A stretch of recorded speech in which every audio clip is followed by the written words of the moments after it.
किन्नर चुड़ैल। गोरखपुर नाम का एक गांव हुआ करता था। उस गांव में ज्यादा लोग नहीं रहते थे। उस गांव में एक गर्भवती विधवा औरत रहती थी। उस औरत का नाम कमला था। कमला अपने घर में अकेली रहती थी। उसके पति की सारी जायदाद उसके नाम हो गई थी, पर सभी गांव वाले उस औरत को मनहूस औरत समझा करते थे और सभी उससे नफरत किया करते थे। एक बार कमला राशन की दुकान पर खाने का सामान खरीदने जाती है। भैया जी, जरा 1 किलो दाल चावल देना। अरे हाय हाय हाय हाय हाय हाय।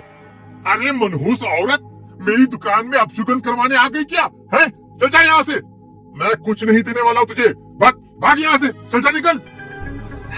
भैया जी, ऐसा मत कहिए, मैं गर्भवती हूँ, मुझे खाने की बहुत जरूरत है, मुझे खाना दे दीजिए।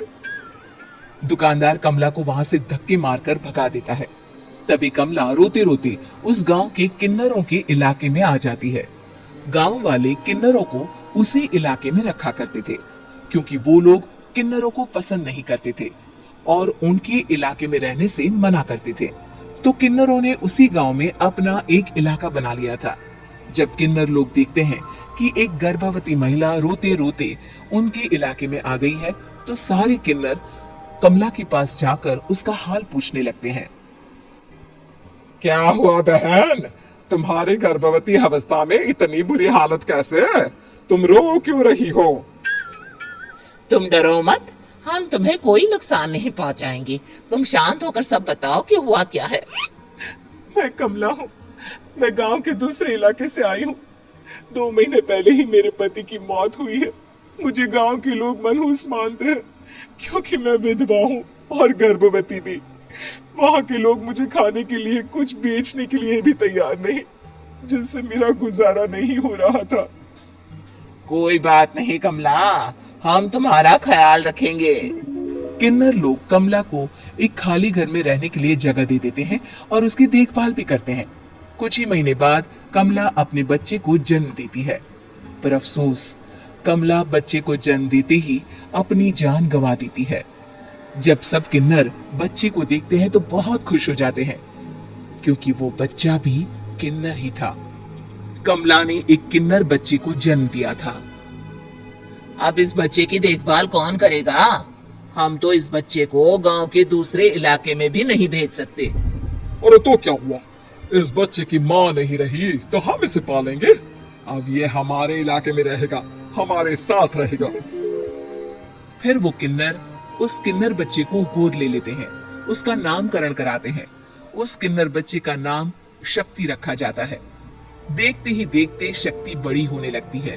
उसके रंग रूप बहुत सुंदर थे। वो बहुत सुंदर किन्नर दिखती है। एक दिन शक्ति एक किन्नर से पूछती है, माँ जी सुनिए ना, ये गांव के दूसरे इलाके में भी तो लोग रहते हैं, तो हम वहां क्यों नहीं जाते?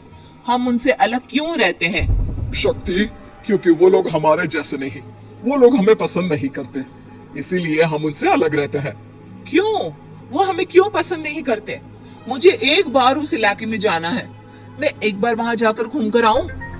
शक्ति, खबरदार, जो तू उस इलाके में कभी भी गई तो अपनी जान नहीं गंवाना चाहती तो उस इलाके में कभी कदम भी नहीं रखेगी, समझी? इतना कहकर वो किन्नर वहां से चली जाती है। शक्ति उस किन्नर की बात सुनकर बहुत रोती है। माँ जी, ऐसा कैसे कह सकती है? उन्होंने इतनी सी बात के लिए मुझे इतना डांटा। अब तो मैं उस इलाके में जरूर जाऊंगी।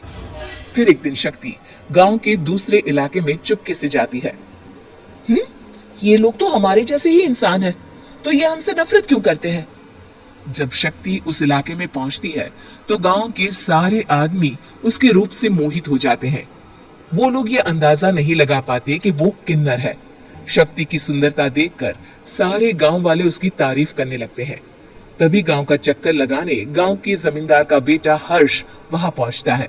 हर्ष भी दिखने में बहुत सुंदर होता है। जब हर्ष ने शक्ति को देखा तो वो भी उससे मोहित हो गया, और जब शक्ति की नजर हर्ष पर पड़ी तो वो हर्ष को देखकर मोहित हो गई। आपको पहले कभी इस गांव में देखा नहीं।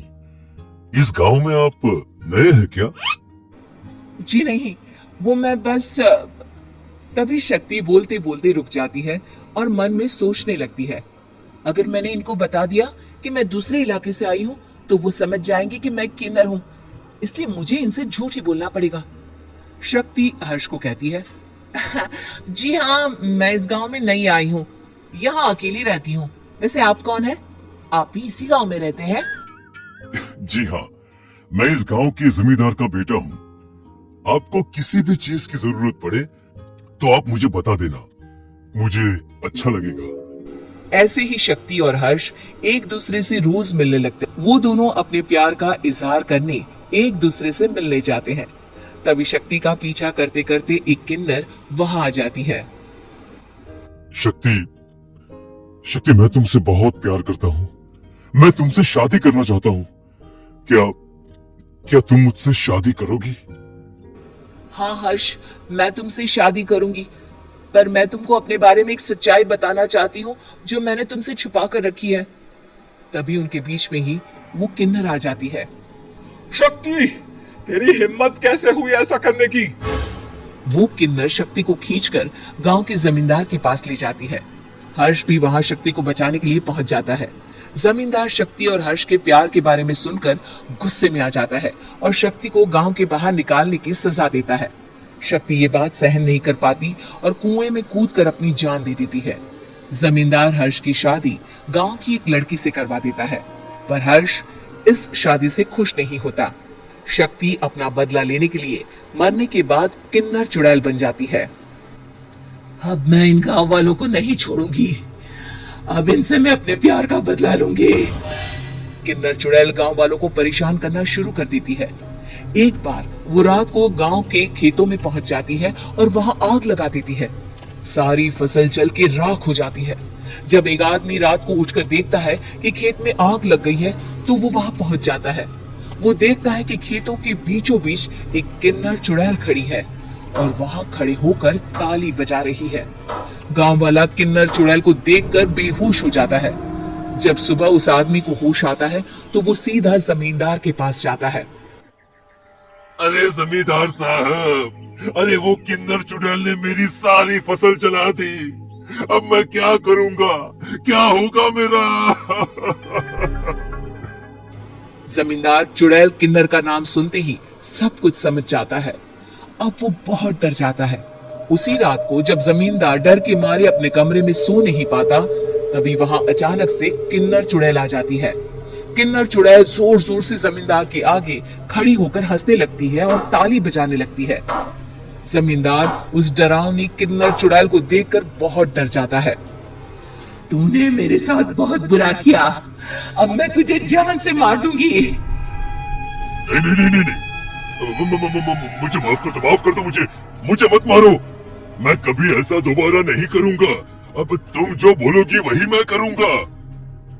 ठीक है, मैं चाहती हूँ कि किन्नर इलाका गांव के इलाके से जुड़े और गांव का कोई भी आदमी किन्नर समाज से द्वेष ना करे, उससे नफरत ना करे, नहीं तो मैं सारे गांव को मार दूंगी।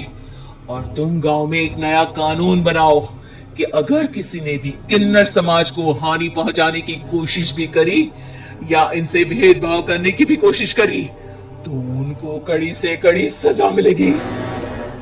हाँ, मैं ऐसा ही करूंगा।